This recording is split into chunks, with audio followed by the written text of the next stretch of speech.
Welcome to a brand new series on my YouTube channel called Learning VBA. In this series I will be teaching you how to code in Visual Basic for Application, which is the programming language of Microsoft Office applications. I will put all these videos in a Learning VBA playlist on my channel, and you can also spot these videos by the Excel and the VBA logos in the video thumbnail. For each video I will put links into the video description. That will include suggested links and also links to the documents used in the video. These videos are for people who are everyday users of Microsoft Office, mostly Excel, and would like to make better use of this product. I'm mostly thinking about Office people like me who sometimes have repetitive jobs and would like to save some time with a little bit of magic. This learning series is for people with no Visual Basic and programming experience. I'm not saying that these videos will be enough to be a professional VBA programmer, but I will try to cover the programming basics and concepts as well. Having a programming experience will definitely not hurt. I will try to remember to add captions to the video, how to skip explanation of concepts if you are familiar with them. I will try to get you going as soon as possible and only talk about the concepts where it is absolutely necessary. For this reason, I may keep some of the underlying concept or logic a little bit vague. I think that would be perfectly fine for a beginner, but may frustrate somebody who has programming experience. These lessons will mostly use Microsoft Excel as an example, but this knowledge is also applicable to Word and PowerPoint as well. There will be a few videos for these applications in the future. Since you came here to learn, I will attempt to do this in a classroom format with homework exercises for you to complete on your own, and also some links you can read about the topics mentioned in the video. In this lesson I'm attempting to cover the following topics. The developer ribbon is a set of tools in Microsoft Excel toolbar which is turned off by default. This is where we can access some of the programming functions. Using macro recording, we can record a set of actions in Excel, which is turned into VBA code. One of the most easy way to learn how to do something in Excel is to record a macro and study the code created by Excel itself. Visual Basic Editor is the built-in code editor in Excel. This allows us to write code, debug the code, and access some programming aids. Objects are basic concept in the object-oriented programming. We will see that almost everything we deal with Excel are objects, therefore it is important to understand this concept. Once we have seen some code, we will see how to debug it and use the watch window. And finally, we will look at the built-in object browser and see how that helps us to understand what objects can do. For the exercise today, I'm going to use a very simple Excel document, which is part of, was one of the tab from the Northwind sample Excel file, which you can download from Microsoft website. So the first thing that we need to discuss about is the developer ribbon.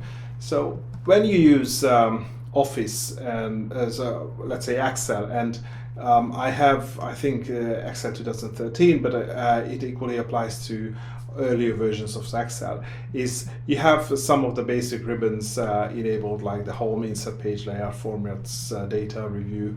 But if you right click on any of the tabs here in the top or the ribbon, and then you go customize ribbon, there is another one which is called a developer, and then you can just enable it, and then all of a sudden you have all these development tools that we are obviously going to use in these videos. And we are going to see how to use each of them. We will use the Visual Basic Editor, we will use these macro recording functions, we are also going to use some of the form controls, and probably some bits and pieces along the way. As I mentioned earlier, the easiest way to learn how to do certain things in Excel using Visual Basic is to record the same thing and then look at the code which is created by Excel itself. So the first exercise we are going to do is we are going to record a macro. So you click on record macro, and you can name your macro, and let's say it's going to be first macro, and then you just click OK, and let's do something. Let's color this table. So I'm going to select this table, let's say I want to have borders and I want to have I want these borders. Maybe I just want a different black background color, for example this one, and I'm going to select the first row and I'm going to put a thick bottom border, and then maybe also select I selected the lines again, but also make them bold and italic.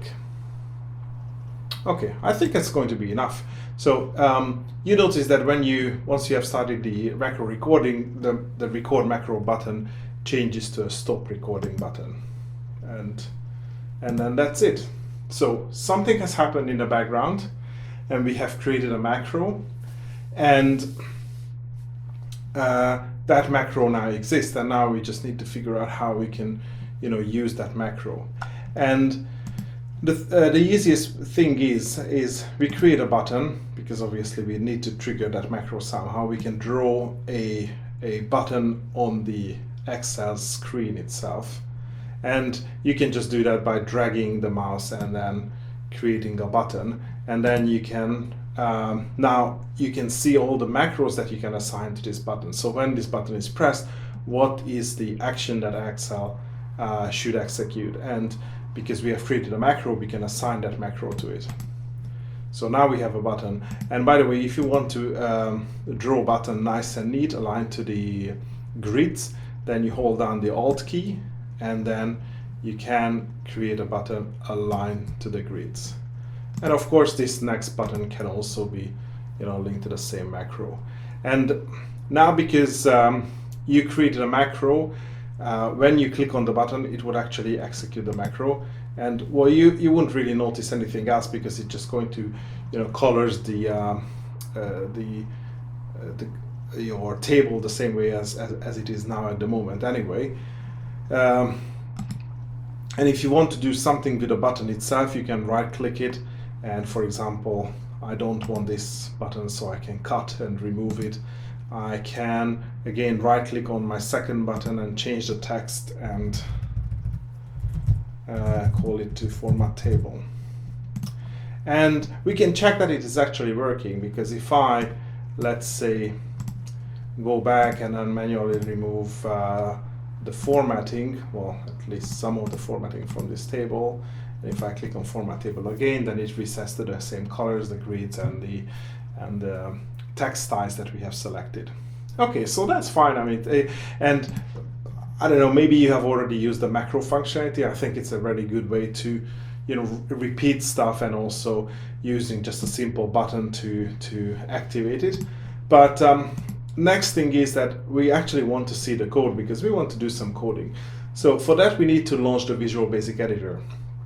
And you can see it's Alt F11. So I usually just click that, press that, and then the Visual Basic Editor comes up. And what you see here is, this is the built-in code editor within Microsoft Excel, or well, it's going to look like the same for any other Office products, so Word and PowerPoint. And this is all often referred as IDE, or Integrated Development Environment. And what this development environment stands for is that you have a way where you can write code, you can look at your code, you can debug your code, and then you perform the tasks which are associated with programming. And we are going to go through this in the next few steps. First, what we see here in the top left is we see the projects, and we see that we have this lesson 1 Excel file which has a sheet. So again, if I go back to the Excel file, it has one sheet which is called the categories. There is always this object here which is called this workbook, and then usually you have also some modules. And when you create a macro, Visual Basic will automatically create a macro, a module for you, which is usually called module 1. And if you double click, you can see your macro which is being created by Excel here. So we see the word first macro.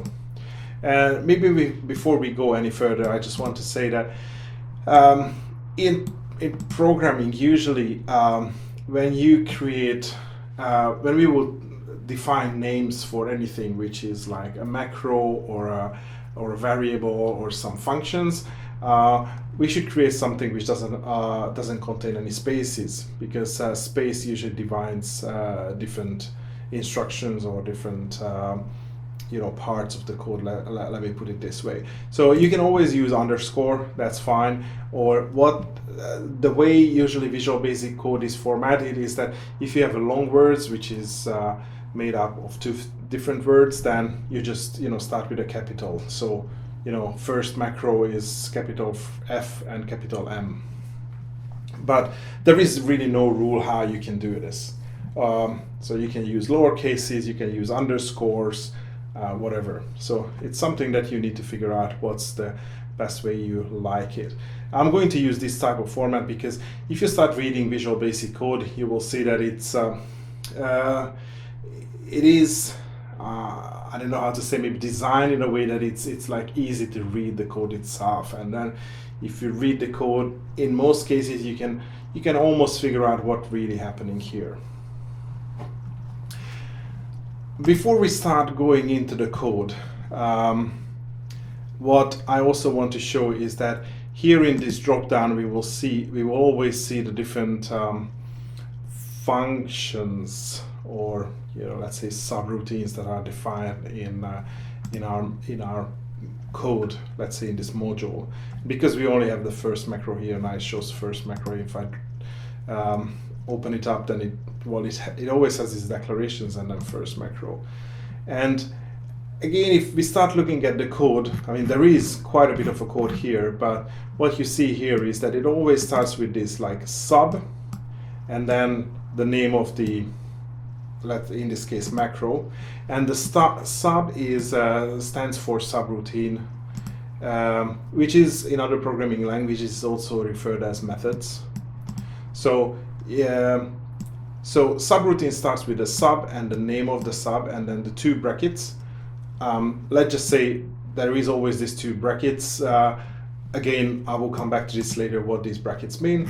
And if I scroll all the way to the end of the code, then you see an end sub. Without really understanding what this code does, or how Visual Basic looks like, let's just try to read what is happening here, and also think about what we have done when we have started the macro recording. So if you remember, the first thing I've done is I selected this entire table. So I selected from A1 to C9. And that's what we can pretty much see here in the first row. So we have something which is called a range, and then here in brackets and in double quotes we can see the range, which is starting from the top left cell and then colon and then the bottom right cell, and after that we have a dot select.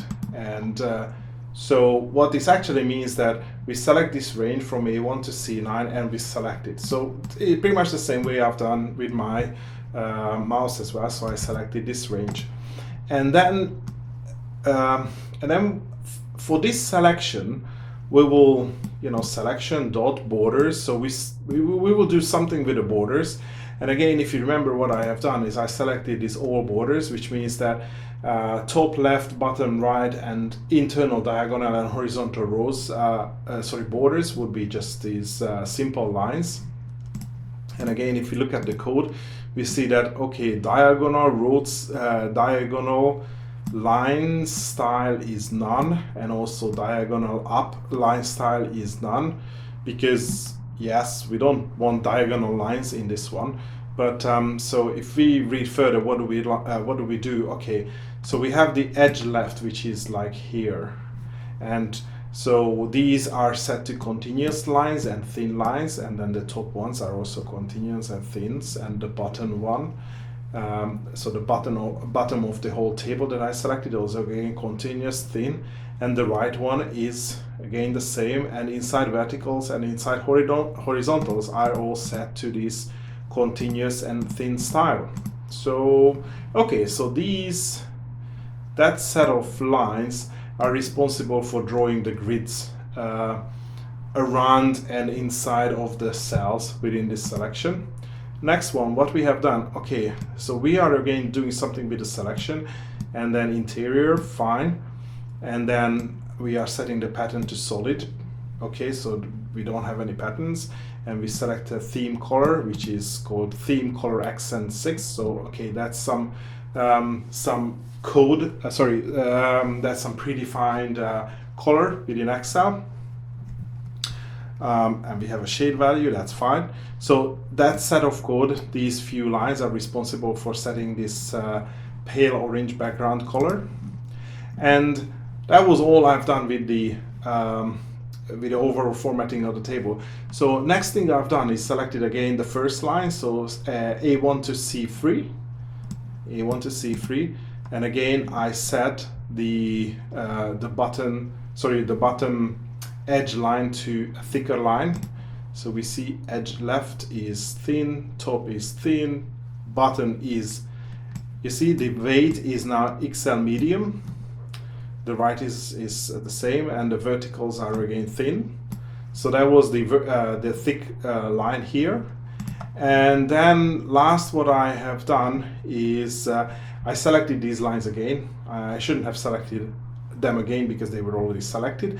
But again, I was playing around with this selection, and within the font, I was setting the italic to true and the bold to true.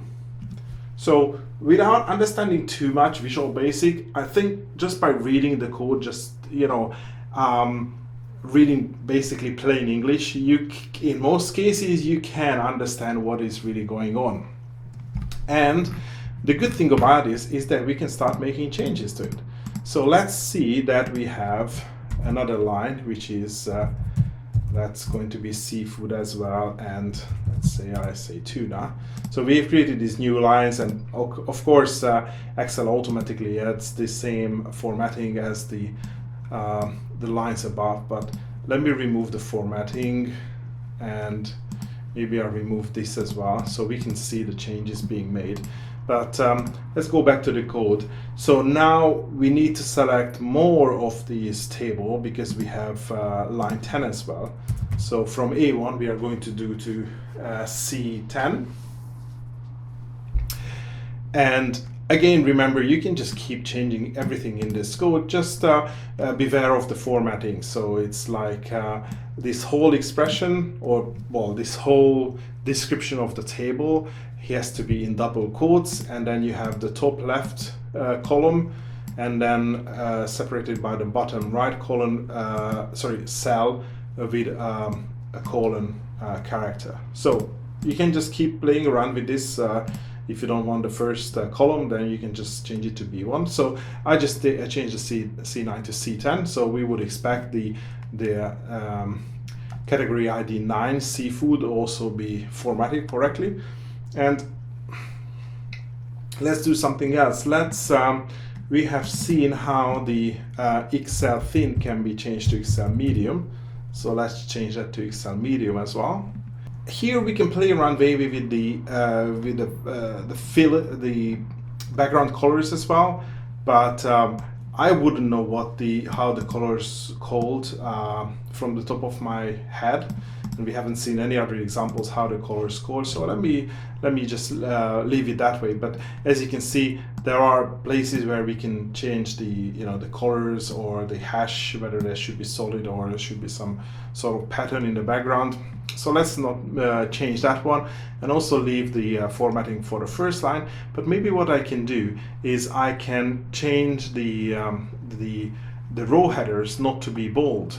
So you see that here in the code we said, okay, we want the italic to be true. So yes, we want italic font, and we also want bold.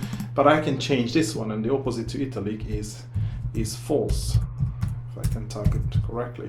And actually, let me show you one more thing. So I just type false in lowercase, and if I just press my, if I click anywhere else in the code, so when I leave this row, then the editor automatically changes it to uppercase or capital F. And also it turns the word false into blue.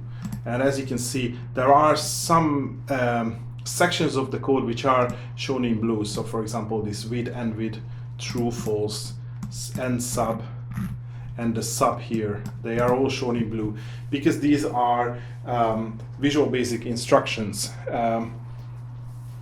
So these words, and along with many other words which are part of the Visual Basic programming language, are reserved and they cannot be used by ourselves. So I can't have my own instruction called sub or true or false because they are reserved by Visual Basic.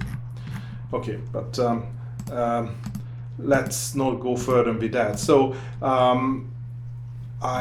so all we have done is we changed the range. So we select more lines, we change one of the borders, and then we change one of the font style. So if I go back to my code, and by the way, so we made these changes, we don't have to save anything yet because these are changes which are being made to the Excel itself. So if I click on the format table, what we can see now is we have the line 10 also, or category 9 also selected. And we can see that the bottom border of this big table is again shown as bold, and the column headers are no longer in bold, but they are just simple italic. So we could definitely make changes to the code without, let's say, much understanding what the code does and why it is worded the way it is worded at the moment. As I said, this is the easiest way to learn some coding, is just to look at an example.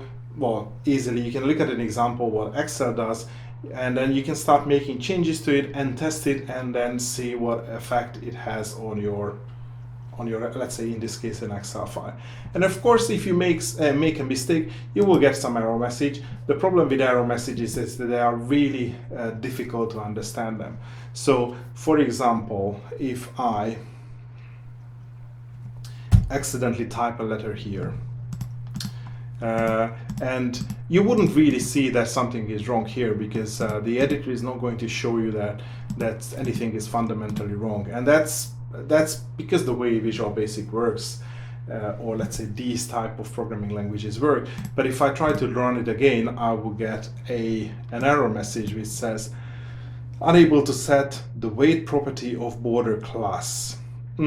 Yeah, so something is wrong with weight, and actually if you click on debug, then you get this yellow arrow, and it's highlighting the line which has an issue with, where you have an issue with it within the programming code. So in this case, it's easy to see that, oh, I have this extra letter, so I can delete this letter, and I can now click on the continue button here, the play button, and then the Visual Basic will continue executing the code. And now I have corrected my spelling mistake, so it works just fine. In most cases, that's probably, especially when it comes to typos, you press an extra letter or something, then you can easily resolve this. The next thing I want to talk about is, as I said, I will try not to talk too much about programming fundamentals, but I think even in the first lesson we have to talk about something, which are the objects. And the reason I have to talk about objects, because especially in this code, we are dealing with objects almost in every single line of this. And whenever you see a code like this in Visual Basic, but almost in any other programming languages, when you see like dots, like a line like this where it says something dot something, or here it's actually something dot something dot something, you know that you are dealing with some sort of objects. When we go through the code and some of the screens in the Visual Basic Editor, we will see objects and classes, and even though they are not the same things, for the time being, let's just assume that objects and classes are actually the same things. And I will come back to this later on, what's the difference between the two. And we should think about objects as reusable components within the programs. And objects are designed to fulfill a specific function and, let's say, model a real-world thing. And I know it's a little bit abstract, but you will probably get a hang of it as we go along. And the object have a few components that we are going to talk about. We have attributes, which in Visual Basic is more called properties, and that's like a data or any data about an object that we want to store. We also have methods, which again in some programming, in Visual Basic they can be also called subroutines or functions. So that's a piece of program that we can execute to make that object work or perform some function. And we also have events, which again a different set of programs or programming logic which are executed when something happens with this object. And again, it all seems really abstract now. But let's take an example. Let's assume that we have a car as an object. We can think about like the real world physical car as well, or we can think about if, let's say, we are doing a rally simulator and we have to, write a code which mimics the behavior of a car. So again, we need this object to fully represent and describe how this car looks like and how this car works and how this car behaves. So when we talk about the attributes, these attributes can be the model of the car, the type, the color, the number of seats, the speed, let's say how many different gears it has, the brake position and whatever. So attributes can be anything. In this case it can be physical parameters like the type and the color or the number of seats, but it can also be values that are required internally let's say in our code. For example, if we want again use the rally simulator as an example, we need to store, let's say, if a body panel is damaged, because when we render the car on the screen, it needs to show whether that body panel is damaged. Methods can be anything which again relates how the car works. So we can have a method which describes how the car accelerates, how it brakes, what happens when it is, how it is using the fuel, how it is steers.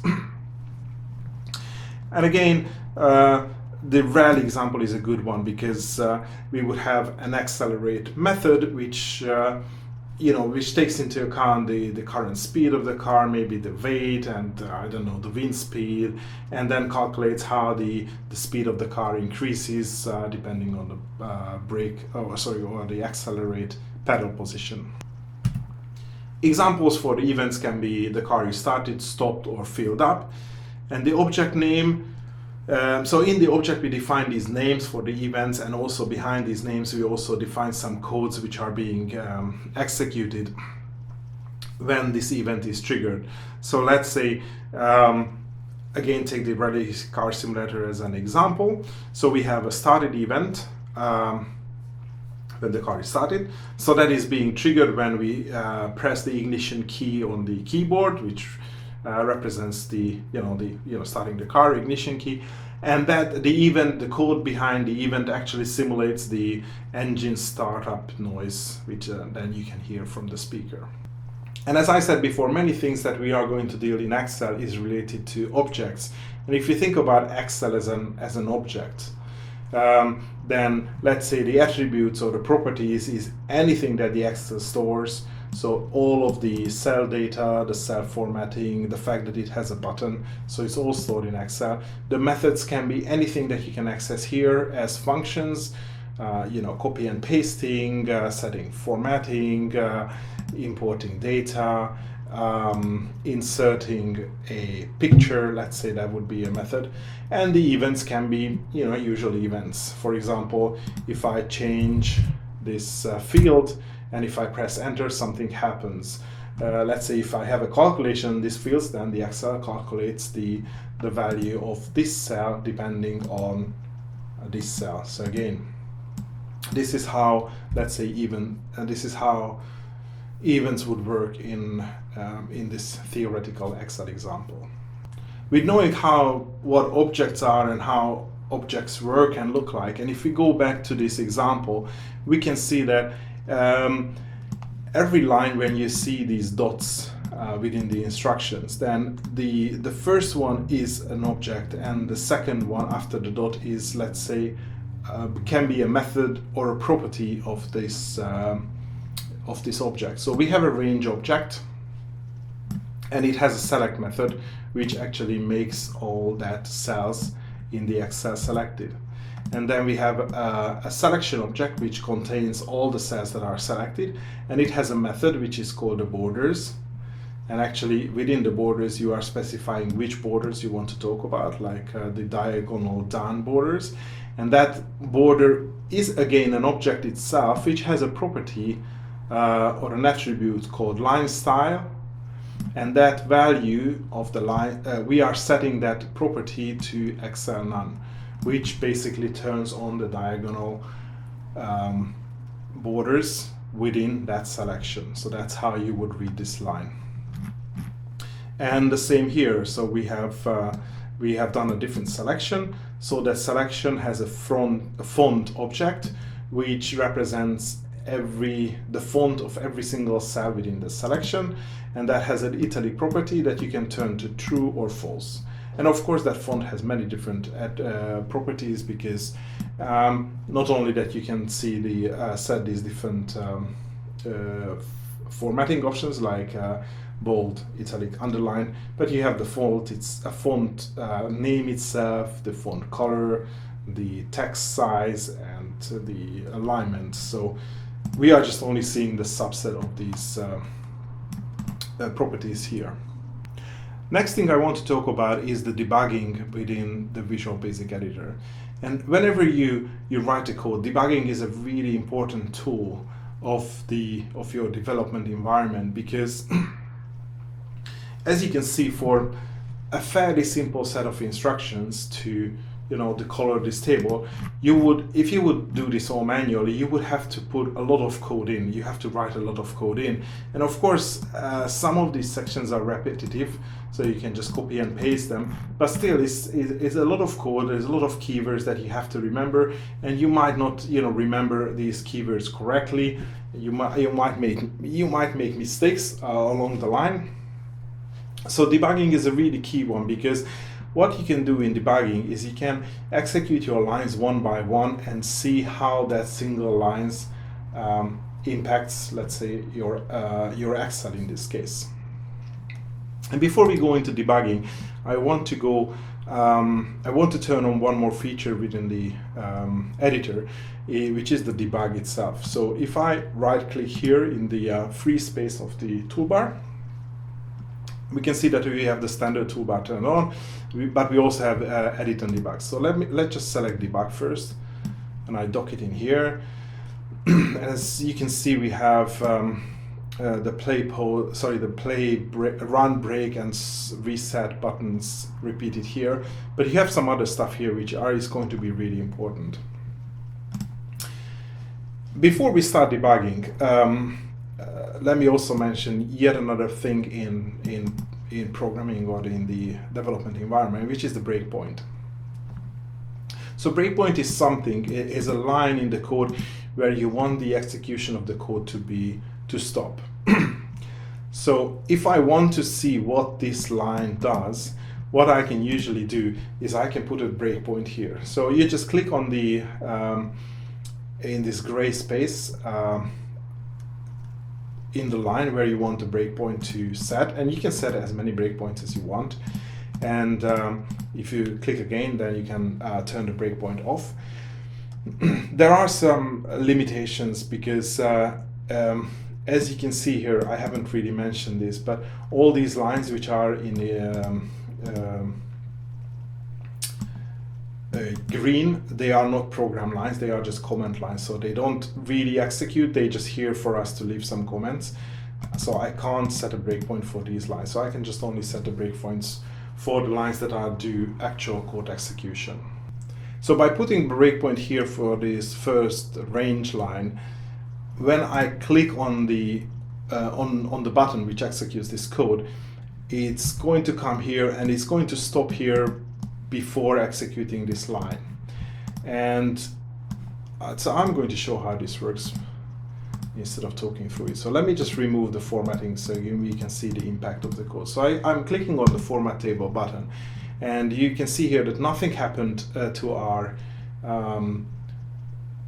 Excel right now, but what we see here is that the editor pops to the foreground, and you can see the the yellow cursor selected, or showing the line where we had the breakpoint. So the execution is now stopped at this point, and it's waiting for some user input. So I can do many different things. So I can click on the continue, and the execution of the code will just continue. And we have seen this before. I can click on stop, and then the code execution just stops. Or I can use one of these buttons to advance the code line by line. And let's just not go over what these why we have 3 buttons. For the time being, we are just going to use this middle one which says step over. So if I click on this button, the Excel is going to execute this line, and is going to go over to the next line. So if I do this, we can see that we have selected the first line. We are doing something with the borders, but because we don't have these type of borders set, we don't see any impact. And now we know that something is happening with the edge left borders, and so we have set a line style, and we are setting this color index and the tint and shade, and we set the weight. And when we execute this one, we hopefully can see this. Well, we don't really see this line appearing because they are right on the same line where we have the selection box, which is this greenish box. So it is actually happening, but we don't see it. So if I advance this line by clicking over the step over button, and when we go over to the inside verticals, so the inside verticals will be these borders here between AB and BC. So we set them to continuous. Oh, and you see immediately the lines appearing. And then you don't really see any other change for the next couple of instructions, because they are already set to, let's say, black color and a thin line. And if I keep continuing, you can see the horizontal lines are being set now. And now we go over to the interior, so we see the interior color, the shading being set. And as soon as I execute the one with the color, you can see the colors being changed. It's just a stronger color because it's being selected. And what else? Now we select the first line. Yeah, again, we should see the edge left is probably already visible, but as soon as we go over to the weight line, we should see that being turned into a thicker line. And oh, sorry, this is only the edge left. So the top, the button, okay, we should see now. We set the weight to medium. Yeah, you can probably see the second line dropping down just a little bit because the border became thicker. And finally, again, we wouldn't see any of the font changes because they are already italic. Maybe what I can do, I can actually make code changes here where we are still in the debug. So I change the bold back to true, and if I execute that, then the font color changes to true. And I can actually now click on continue and let it just pretty much execute the end sub, and the code execution is now completed. So again, that's how you use breakpoints and the step over functionality in the editor. And now you can see that the breakpoint is still on. So if you would click on the button again, this breakpoint will stop. The execution will stop at the breakpoint again. So yeah, what I can also do is, why I have the code stopping here, I can set a breakpoint somewhere else as well. So for example, if I want to set a breakpoint here on selection, I can now execute the code line by line, or I can also click on continue, and then now the code execution would continue to the next breakpoint. So whilst our code is actually stopped at this line, I want to use this to highlight another important functionality in any programming editor, which is the watch window. So what we have here right now is in this code we are making changes how the font looks like. So we are going to set the italic to well, I just changed this code, so it now says italic to false. But we don't really know whether it's true or false at the moment. I mean, well, we can see here that it's in italic, so that must be true. But we don't really know this when we are looking at the code. And also, it would be nice if we would know what would be the font, you know, for the font size or the font color. And that's what the watch is for. So for first, let me just select this whole statement. So selection.font.italic. So I select it, and then I right click on that and I click on add watch. We have this pop-up window which says selection font.italic, so it just repeats whatever we have selected. And we just leave everything as it is, and then we just click on OK. So now what we see, sorry, ignore just the fact that there was 2 lines. What we see here is that we have this watch window appearing, and I can scroll the code window now down to the watch to the same line where we have the code execution.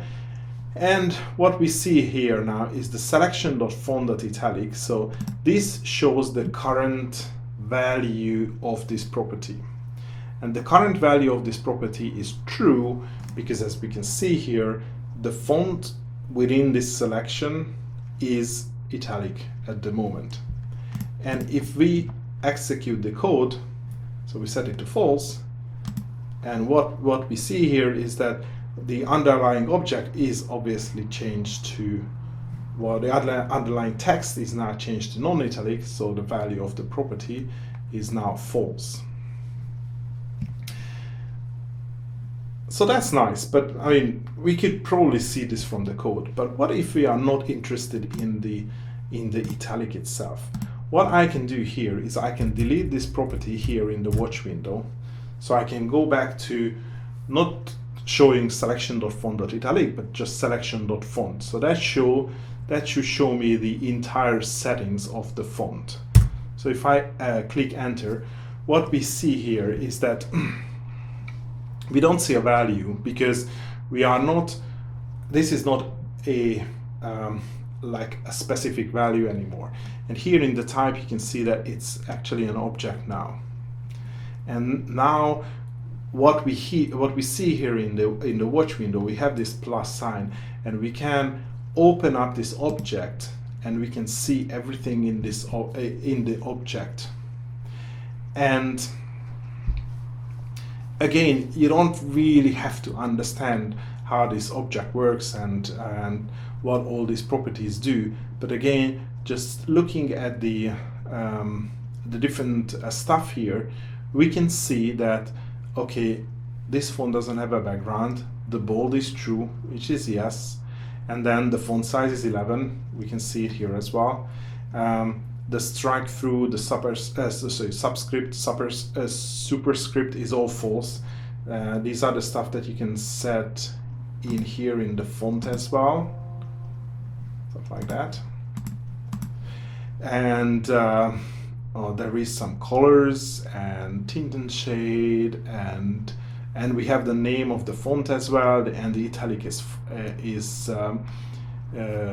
false. So we can use this watch window to see the font object in real life and see how that object looks like and all the properties this font object supports. And what is really important about this is, for example, you see there is this strike through, and I can actually type this in here. So because we changed the, I just pressed enter, so I'm effectively changing the code on the fly. So my watch window resets, unfortunately. But if I start typing what I have seen in the watch window, so selection.font, strike through, I hope I can, spell it right, and I say true, damn it. Okay, so far so good. So if I step over, okay, we got the object back. Yeah, it looks like I managed to type it correctly. If I'm not, I will get an error message anyway. So if I do this, oh, we have the font set to strike through. So again, I just wanted to show you that looking at the watch, what you see in the watch window is it really helps you to write your own code. So you know that there is something in the font that you can set. There must be some way to set whether the font should be strike through or not. So we have seen in the watch within the object that we have a property like this.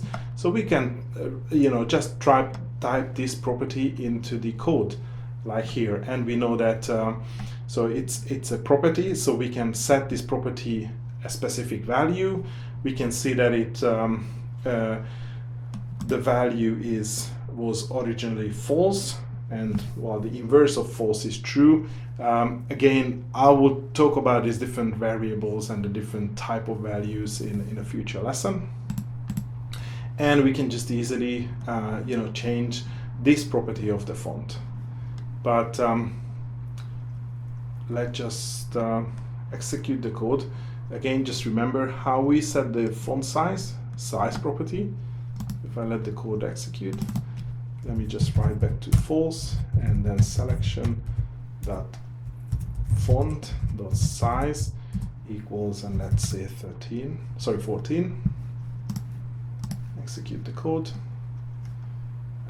Oh, by the way, the editor still remembers my original breakpoint. So if I don't need this breakpoint, I can turn off the breakpoint even when I'm doing debugging. So the code stopped at line, and the first line I turn off the breakpoint.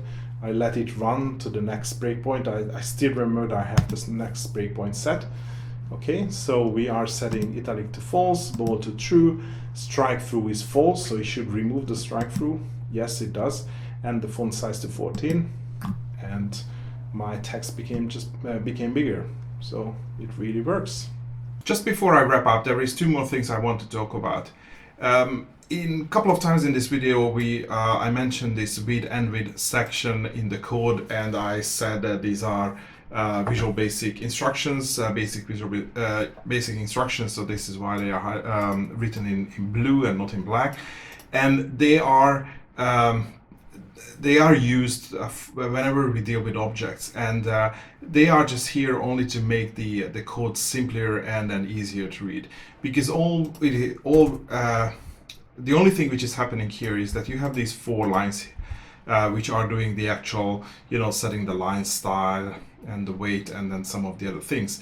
And so all these attributes or all these properties are the properties of the selection.borders object. So normally what you would do here is that for each of the line would start like selection borders, the brackets edge right, line style, or dot line style, dot color index, dot tint and shade, and dot weight. And this is all fine, but maybe it makes the code a little bit messy, and having this with and with section makes it a little bit easier to read, because then you can see that, okay, now in this particular code you are dealing with this object, and then you are you are setting all these properties or executing the methods of this object.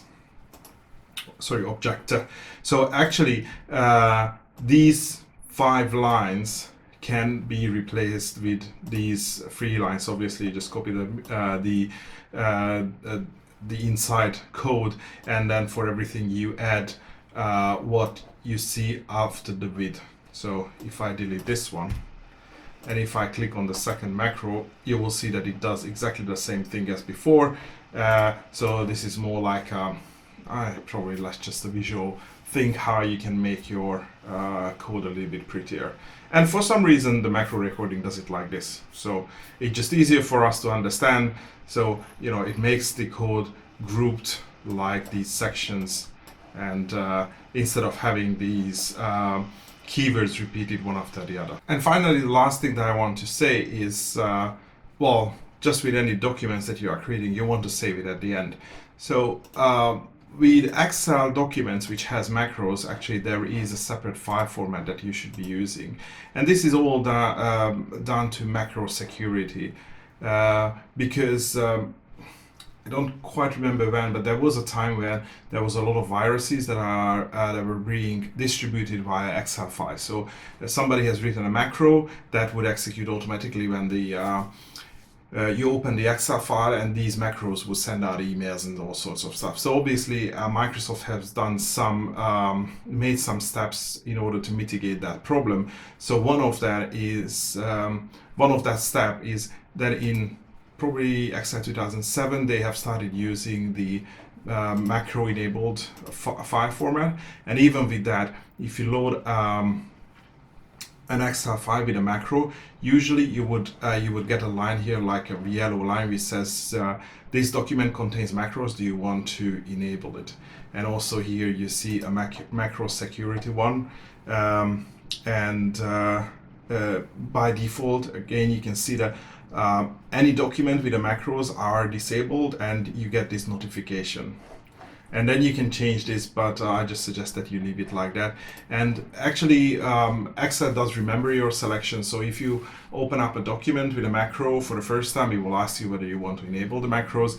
And then when you open the same document next time around, I think it's not going to do that again. So, but first of all, what we need to do is when you save this document, then you change this one. So you come to the save as type, and then you select the Excel macro enabled workbook, and then that's it. Okay, actually I forgot how to change the Explorer view to show the extensions, but if I just do, so this is the file that I just created, and you can see the type is Microsoft Excel macro enabled worksheet, and so it has an exact extension of XLSM, so instead of XLSX, which is the new Excel format since 2007, I think, so it is XLSM.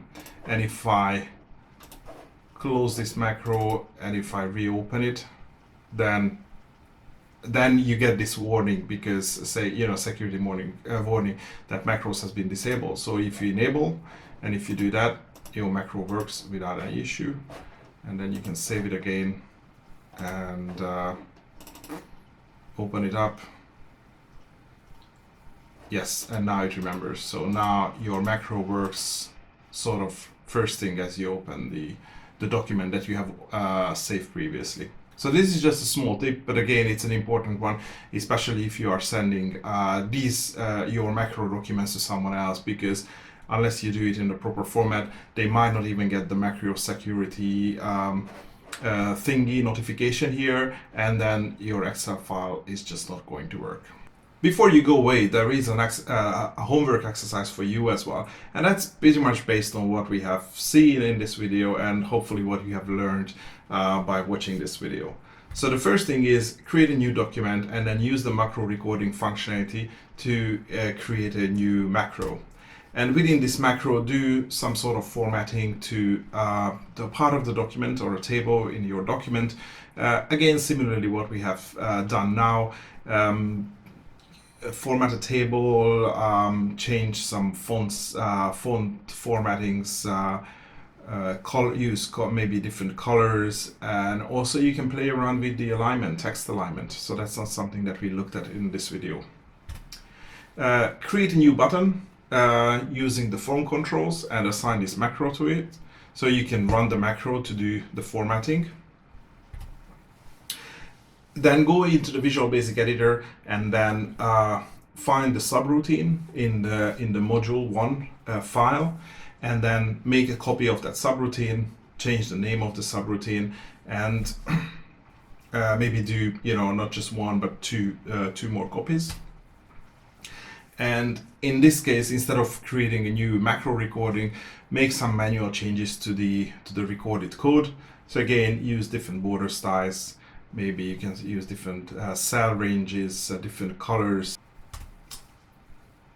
and then create two or three, depending on how many copies you made. Create additional buttons on the UI and assign the new subs to these buttons. So you can just press the different buttons and then see how they make different change to your table. So at the end, you should have a document with multiple buttons, which are each applying a different formatting style to the table. Thank you for staying with me till the end. If you think this content was good enough that you would pay for it, I have a good news for you. Click on the Patreon link above and follow the instructions. Otherwise, subscribe and like, because as you know, that really helps. Thanks for watching, and hopefully see you in the next video.